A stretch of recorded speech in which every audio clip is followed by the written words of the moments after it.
Good morning. തംബ്നെയിലിൽ കണ്ടത് തന്നെ കേട്ടോ ഇന്നത്തെ ടോപ്പിക്ക്. നിങ്ങൾ വെണ്ടയ്ക്ക ഫ്രൈ ഉണ്ടാക്കുമ്പോൾ കുഴഞ്ഞു പോകാറുണ്ടോ? ഈ ഒരു ട്രിക്ക് നിങ്ങളൊന്ന് ട്രൈ ചെയ്ത് നോക്കേ. ഒരിക്കലും വെണ്ടയ്ക്ക ഫ്രൈ ഉണ്ടാക്കുമ്പോൾ ഇനി കുഴഞ്ഞു പോയില്ല. നല്ല മുരുമുരാന്നിരിക്കുന്ന വെണ്ടയ്ക്ക ഫ്രൈ നമുക്ക് ഉണ്ടാക്കാം. വെണ്ടയ്ക്ക ഫ്രൈ വേറെ ഒന്നുമല്ല, നമ്മുടെ വെണ്ടയ്ക്ക മെഴുക്കുവരട്ടി തന്നെ കേട്ടോ. അപ്പം നമുക്ക് നല്ല പിഞ്ചായിട്ടുള്ള വെണ്ടയ്ക്കയാണ് വേണ്ടത്. വെണ്ടയ്ക്കയുടെ ആ ഒരു തുമ്പ് ഭാഗം ഒടിച്ച് നോക്കിയാൽ തന്നെ നമുക്കറിയാം. കടയിൽ നിന്നൊക്കെ എടുക്കുമ്പോൾ അങ്ങനെ ഒന്ന് നോക്കിയെടുത്താൽ മതി. നല്ല മുറ്റിയ വെണ്ടയ്ക്ക എടുക്കാതിരിക്കുക. എന്നിട്ടിതാ ഈ ഒരു സൈസിൽ നമുക്ക് വെണ്ടയ്ക്ക കട്ട് ചെയ്തെടുക്കാം. ഒത്തിരി കനം കുറച്ച് പോകണ്ട കേട്ടോ, അപ്പോൾ ഈ വെണ്ടയ്ക്ക കുഴഞ്ഞു പോകാൻ ചാൻസ് ഉണ്ട്. ഇനി നമുക്ക് കുക്ക് ചെയ്യാം. ആദ്യം പാൻ അടുപ്പത്തേക്ക് വെച്ച് ആവശ്യത്തിന് വെളിച്ചെണ്ണ ഒഴിച്ച് കൊടുക്കാം. നല്ല വെളിച്ചെണ്ണ തന്നെ ചെയ്യണേ. ഇനി നമുക്ക് ഒരു അരമുറി സവാള, കൂടുതലാവണ്ട, സവാളയും എടുക്കാം, കൊച്ചുള്ളി എടുക്കാം കേട്ടോ. കൊച്ചുള്ളി കുറച്ചുകൂടി ടേസ്റ്റാണ്, പക്ഷെ ഞാനിപ്പോൾ സവാള എടുത്തേക്കുന്നത്. ഈ സവാള ഒന്ന് മൊരിഞ്ഞ് വരട്ടെ. മീഡിയം ഫ്ലെയിമിലിട്ടാട്ടോ ഞാൻ കുക്ക് ചെയ്യുന്നത്. ഇതെല്ലാം ഇങ്ങനെ തന്നെയാണ് ഞാൻ കുക്ക് ചെയ്യുന്നത്. ഇനി ഇതിലേക്ക് നമുക്ക് കുറച്ച് ഇൻഗ്രീഡിയൻസ് കൂടെ ആവശ്യമാണ്. ഒരു 2-3 അല്ലി വെളുത്തുള്ളി, ഒരു 2-3 അല്ലി മതി. ഒരു 2 ചെറിയ പച്ചമുളക്. കാരണം നമ്മൾ എരിവിന് വേണ്ടിയിട്ട് വേറെ ഐറ്റംസൊക്കെ ആഡ് ചെയ്യുന്നുണ്ട്, അതുകൊണ്ടാണ് ഞാൻ പച്ചമുളക് കുറച്ച് ചേർത്തേക്കുന്നത്. ഇനി നമുക്ക് നല്ലതായിട്ട് ഇതൊന്ന് സോട്ട് ചെയ്തെടുക്കാം.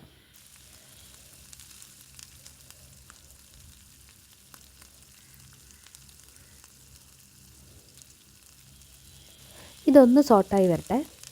ഇതിലേക്ക് നമുക്ക് ക്രഷ് ചെയ്ത് വെച്ചേക്കുന്ന വറ്റൽ മുളക് ഇട്ട് കൊടുക്കാം. ഇതാണ് ഞാൻ നേരത്തെ പറഞ്ഞ പച്ചമുളക് കുറച്ച് ചേർത്തതിൻ്റെ കാരണം കേട്ടോ. എരിവിനനുസരിച്ച് ഇത് കൂട്ടുകയും കുറയ്ക്കുകയൊക്കെ ചെയ്യാം നിങ്ങൾക്ക്. എനിക്ക് ഒത്തിരി എരിവ് വേണ്ട, അതുകൊണ്ടാണ് ഞാൻ ഇത്രയും ചേർത്തേക്കുന്നത്. ഇത് നന്നായിട്ട് സോട്ട് ചെയ്തെടുക്കണേ.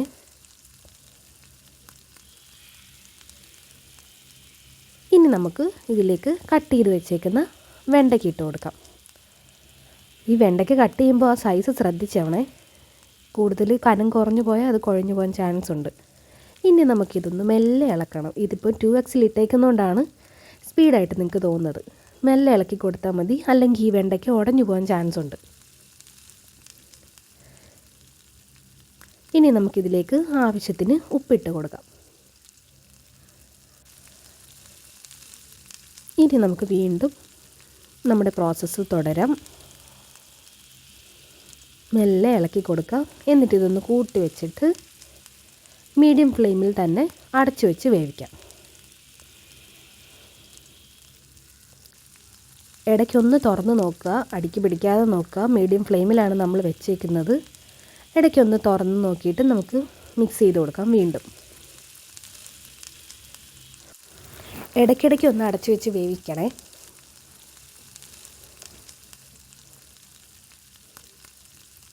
ഇപ്പം നമ്മളിതാ അടച്ചു വെച്ച് വേവിച്ചുകൊണ്ടിരിക്കുകയാണ്. ഇനിയൊന്ന് നമ്മൾ വീണ്ടും തുറന്ന് നോക്കാം. ദേ ചെറുതായിട്ട് കളറൊക്കെ ഒന്ന് മാറി വരുന്നുണ്ട്. ഇനി നമ്മൾ കുറച്ച് കാശ്മീരി ചില്ലി ആഡ് ചെയ്ത് കൊടുക്കുക. കുറച്ച് മതിയാവും.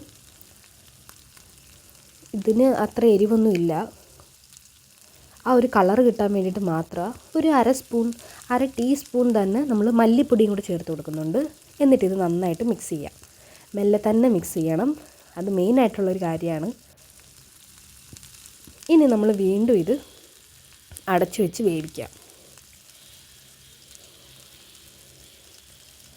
ഇതേ നോക്കിക്കേ, നമ്മുടെ വെണ്ടയ്ക്ക ഫ്രൈയുടെ കളറൊക്കെ നല്ല മാറി വന്നിട്ടുണ്ട്. ഇതിപ്പോൾ ഓൾമോസ്റ്റ് റെഡി ആയിട്ടുണ്ട്.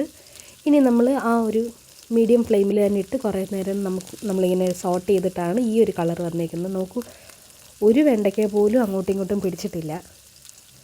നല്ല മുരിഞ്ഞ വെണ്ടയ്ക്ക ഫ്രൈ ഇവിടെ റെഡിയാണ്. വളരെ കുറഞ്ഞ ഇൻഗ്രീഡിയൻസ് കൊണ്ട് ഇങ്ങനൊരു വെണ്ടയ്ക്ക ഫ്രൈ പെട്ടെന്നായില്ലേ. നിങ്ങളെല്ലാവരും ഈ ഒരു ഡിഷ് ഒന്ന് ട്രൈ ചെയ്ത് നോക്കണം. കുട്ടികൾക്കും വലിയവർക്കും ഒക്കെ ഒത്തിരി ഇഷ്ടമാവും. ചോറിൻ്റെ കൂടെയൊക്കെ കൊടുക്കാനും എല്ലാം.